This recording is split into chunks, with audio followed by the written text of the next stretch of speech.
please state your full name and how long you have been living in California? My name is Lavinia Zanassi, and I have been living in California my entire life, which is 59 years. What are the cities? The cities that I've lived in are, I was born in Palo Alto. My family moved to San Francisco, and then we moved on to the peninsula, San Bruno, Millbrae area. So who would you describe your family to be? Who did you grow up around? Was it an extended family, or is it just your immediate? I was raised with my immediate family, which was at that point in time my father, my mother, and my brother. But we had quite a bit of an extensive family that lived within, I would say, 15 to 20 miles. That was a group of cousins, grandparents, my maternal grandparents. Would you say that side of extensive family was due to your culture as an Italian? Absolutely, absolutely. My parents were immigrants, and so I was a first generation born here at a time when there really was not much cross-cultural awareness, nor was there a significant amount of openness about people and culture and situations that would require the ability to connect with others that may have been raised either in a different environment, different culture, or different language. Mm. So is English your first language? No. Italian was my first language, and much more specifically than that, my parents are from southern Italy, from an island that's called Sicily. So when they came here, they both of my parents, they came separately, but they spoke the dialect of their island, Sicily, and also Italian. But what I noticed throughout my own growing up years is that many immigrants continued speaking not only the language of their country, their native language, but the dialect of their province or of the particular town that they were raised. And so I was brought up speaking primarily Sicilian and also secondarily the official Italian language. Did you know any other Italians in the area or any other cultures that were considered minorities? Absolutely, absolutely. All my closest friends. I was in a school that was primarily first generation American born or immigrants themselves. So my best friends were Russians, Latinos, African American students, and there was a small contingency, very small, of Filipinos that I grew up with. Now remember, this was in the 1960s, so it was very different demographically in this particular area, specifically the peninsula. And I would say that the majority of my friends, if not all, and I can think back now, I would say I would have probably 4 that were not students or children of immigrants or of color or of minority that would be considered white. And of those, they were all immigrant children as well. Because you had a group of close friends that were primarily, could we say, marginalized Oh, absolutely, races. Absolutely. Do you think that affected how you felt as an outsider to the rest of the world, or do you think you still felt discriminated against at that time period? Well, you know, so much of what we evaluate a person on is how they appear to you visually. And I was a very small child.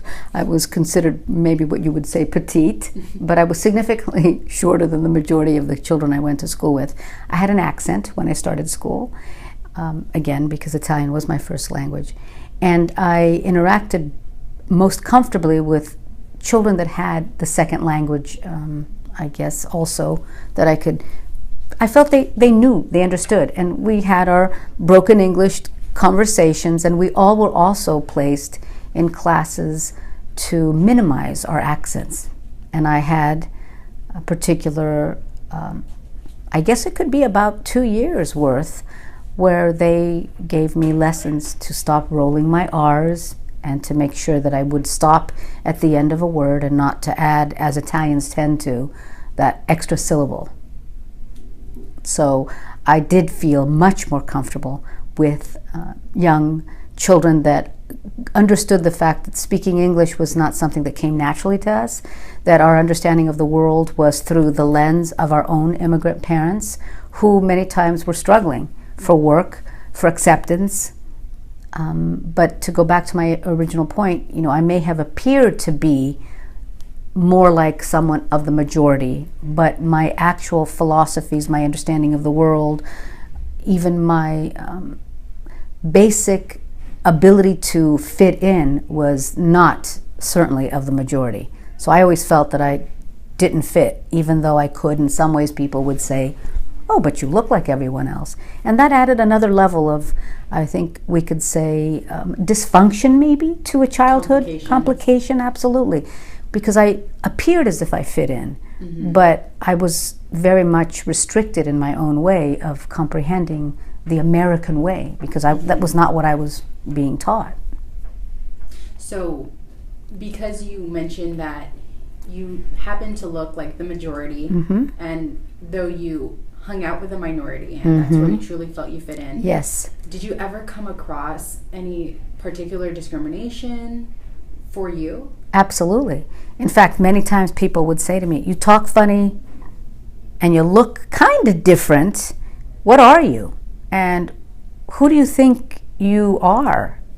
in some negative ways. And I always felt that to a certain extent I had to almost be like a chameleon. I had to make the effort to feel that I belonged, even though many times in conversations with some of the classmates I would pretend that I got what they were saying, and a lot of times I really didn't.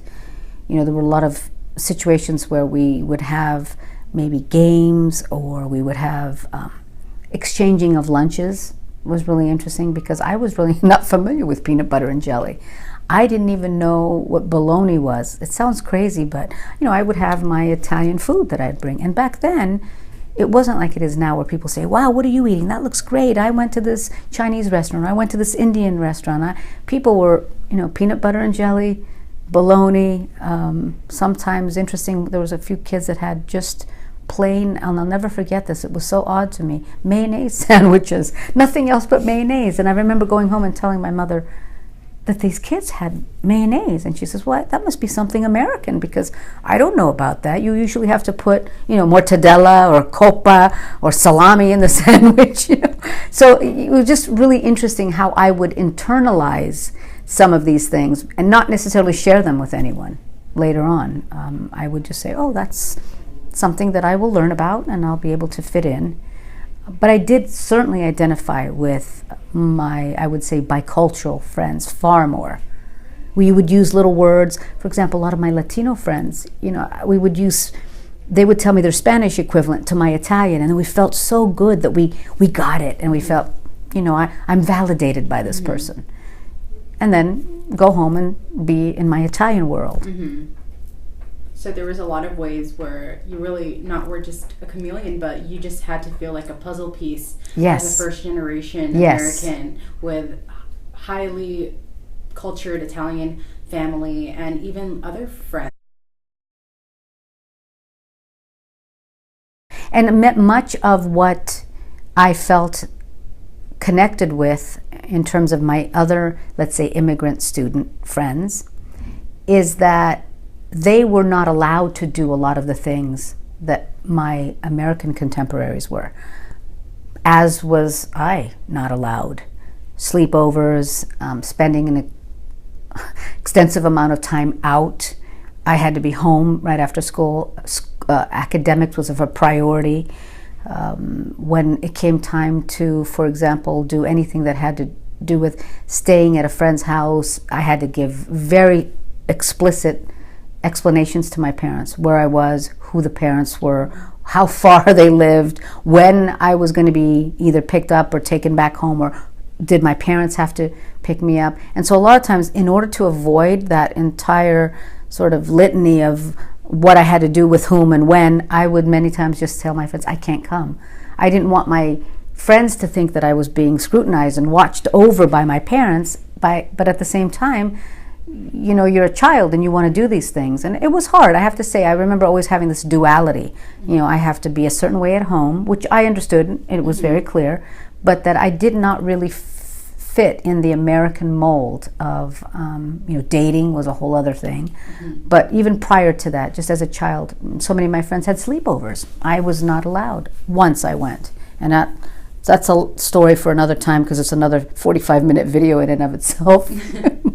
So, would you have anything to say about the label or stereotype or role that you had as a child to who you have now? Because you have been living in the same area. You grew up relatively, yes, relatively absolutely. In the same areas. So, what would you say are the similarities and differences to that to society and just environment's label, role, stereotype for you then and now? Yeah, well, you know, remember again, we're talking about 50 years ago, more or less, and the gender roles were very different. You know, the primary person who would go out and be the money earner outside of the house was certainly the fathers. And so I grew up in an era where many of the mothers were still at home, working at home. It's not that they weren't doing anything, of course, but that in and of itself started to change as I was moving towards my adolescence and maybe even teenage years, but very minimally. But I also think that the understanding of other cultures has really blossomed. I mean, just speaking to my students nowadays, 18, 19-year-olds, they understand about so many more cultures beside their own. They themselves, many of my students, are bicultural, multicultural. They are also, in some cases, multiracial. So they themselves are a living example of the combination of cultures. When I was growing up, we didn't see as much of that. We saw different cultures, but we didn't see the blending, if you will.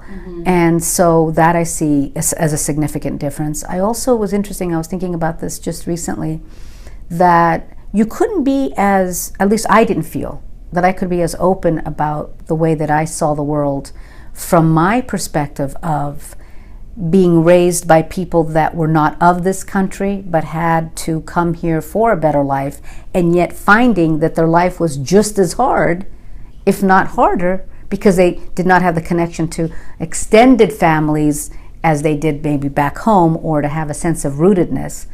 So I didn't feel as open to talk about the differences, and we didn't celebrate differences so much as we do now. People would say, you know, what's your accent from? And it was almost seen as a negative when you did not speak proper English. Now it's how fascinating, beautiful thing that you speak 2 and 3 languages in some cases. So, you know, that affects your identity, because you can't, for most cases of discussion or connecting with other people, you couldn't be really honest to say, I don't understand that. I mean, I can remember vividly smiling and laughing and pretending that I knew these words that people were using, and I had no concept. I remember my brother came home one day and he said, the teacher asked us to trim these pictures on my construction paper, and he says, I didn't know what the word trim meant. He knew cut, but he didn't know trim. And he said, I sat there and I saw that other students were cutting, and he says, I cut too, but I didn't know if that, and then until I said to somebody, what does trim mean? And the kid laughed and said, it means cut. Goofy, you know. He goes, oh, I didn't know that. So, you know, those kinds of things that we take for granted when we do know the words, or we feel sort of empowered when we understand. And it's like anything else. When you don't understand the rules or the language, or you don't understand what the playing field is all about, you're at a loss. And you try to, in any way that you can, scramble to get to the bottom of the information. And sometimes you do get there, but it's a little off. It's not completely accurate. But it does allow for a certain amount of, I think we could say, imagination and creative thinking.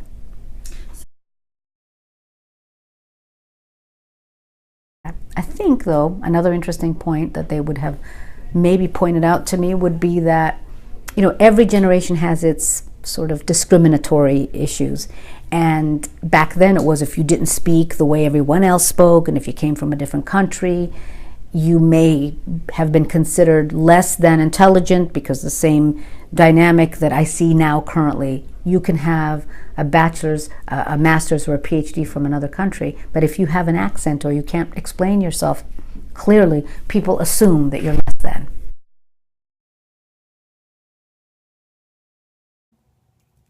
Would you say that your parents' value on education is inspired by their struggles as immigrants in this country? Yeah, I would say that that's the case. As I had alluded to previously, they came to this country so that they could have obviously a better life, as many immigrants, or most, if not all. But for them, a better life meant that you were able to live comfortably. They weren't seeking fame and fortune or a lot of the comforts of a lifestyle that might be excessive. They just wanted to be happy. They wanted, though, to be educated. They both, my mother had started what would be considered secondary schooling after high school there, which was equivalent to a college because she came here at 18, and so she had about a year's worth. But then that was interrupted, and so they came here. My father, who had been in the military, did not have that luxury. So both of them saw this opportunity for their children to be educated as really probably the most important aspect of being here in this country. Anything that required reading or writing, I was always involved with helping them and giving them assistance or translation to the best of my ability. Even when I myself didn't know exactly what the phrases meant, I would be the person that they would go to and say, does this make sense? Or how would I spell this? Can you help me write this sentence out so that it at least appears that an adult who is literate could, in fact, have written it. So yes, their struggle, the other side of it is that they came from a background socioeconomically that wasn't extremely poor in their homeland. But when they came here, they came with very little resources, and certainly even less money. So for them, the change from what would be considered maybe a working middle class back home to then lower working class here was truly fueled by the desire to become better than that and to work harder so that they can have some just basic necessities and then a little bit of luxuries. So I was always very much frugal with things.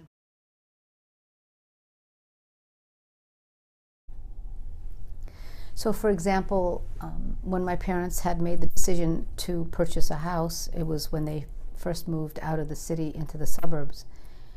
And I remember distinctly, I was 4 years old, and I was sitting at the kitchen table with them while they were looking over all the paperwork to purchase this house and were not real sure about some of the wording. I was there in my best, way that I could, helping them to translate. And my father had a dictionary out there. It's a vivid memory that I have. And I never felt that in any way that it was put upon me to do this or that they expected it. I loved being part of the process. And I think to a certain extent, this kind of a dynamic made us a closer family. My brother and myself, we were always there to help. When we were absent from school, we would sit there with my mom and make sure that the notes that we would have to bring back to school, indicating that we were out because of illness or what have you, were always a family exercise in, how do we spell this? And there's certain words that you cannot spell phonetically. I remember distinctly also the stomach ache note. Try to have English as your second language, never really having official instruction on writing other than a few classes that my mom may have had, and then to write, stomach ache. That stomach does not sound the same as it is spelled. We labored over that one for a while. So, those kinds of circumstances make you much more aware of the differences between something that you were used to and took for granted, and then coming into a new environment and having to fit in and change some previous ways that you saw the world. The perspectives that you had about the world suddenly become different, and certain things you can't share with others because they just don't get it.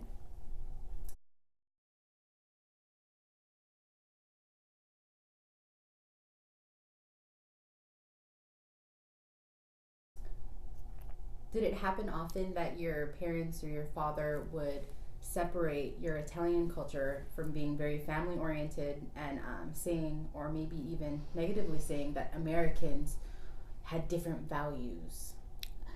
Yes, as a matter of fact, there were many times when, if I was in a situation to be invited to a party or to a gathering, my father was very resistant to letting me go unless he knew everything you can imagine about where I was going, who I was going to be with, what the timeline was, when the drop-off, pick-up, very, very structured.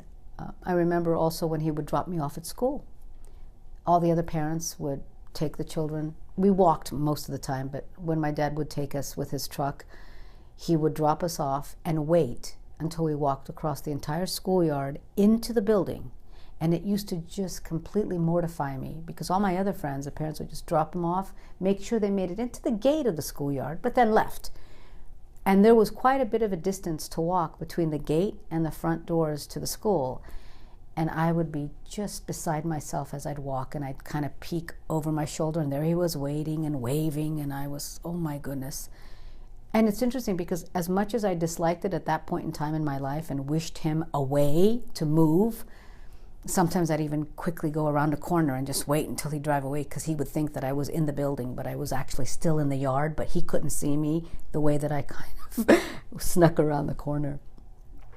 But as much as I disliked it as a child myself, when I then became the driver, if you will, to my younger cousins, and I would drop them off, I knew in my mind that they did not want me to wait, but there I was, waiting until I saw them enter. And I was, in fact, doing the same thing that my father was driving me crazy, that I didn't want him to do. So, some of those habits die hard, as you would say. But all the time my father said, we're not American. We're not completely American. We're living here, and we live by our values. And I don't believe that. He also shared with me something, and I don't know if we talked about this before, that in America people are very independent and that you are seen as an individual and you are encouraged to do things to promote yourself, to be your own advocate in this world, because there's so much diversity that you have to present yourself as worthy and to stand out in a way where you are in a sense unique. Whereas in my, what I would consider to be the culture of my family, it was very family, very community oriented. So my dad couldn't understand many times the American I should say understanding, but the American way of independence. He used to interpret independence as abandonment, that he felt you can be independent, but you also belong to a family that you are responsible to and for. And he used to say to me, Americans, I see them as not just independent, but sometimes they abandon their children. And I didn't get what he was saying. I used to sometimes feel resentful. But now as an adult, and I think I understand what he meant by that, the sense of putting someone forward, or he didn't understand the moving out at the 18-year-old timeline. He said, I don't get this. You're not even an adult yet. You cannot be self-sufficient. You need that encouragement and that support, and then eventually, you will get to that point. But he just didn't get that. And, so those kinds of things were different from what he and my mom were used to back in their native country. And then when they came here, they had to really acclimate. Both of them had their own business. So it was a situation where they were responsible for the welfare of not only the business, but the employees as well. So they worked very hard, 7 days a week. We never went on vacation. We worked, all of us. I helped my mom, sitting at the desk. She had a beauty salon. Eventually went to, cosmetology school and got her license. And my father had his own marble. He worked in marble. And so they both had small businesses, but my brother and I were very much involved. If not physically to do the work, because I couldn't certainly cut hair, but I would answer the phone. I remember, putting out the magazines, cleaning up with her. My brother would be with my father, who was a perfectionist, and of course, nothing that my brother did was good enough in terms of the work, but we were there. We were very much in tune with the hard work that our parents had to do to make a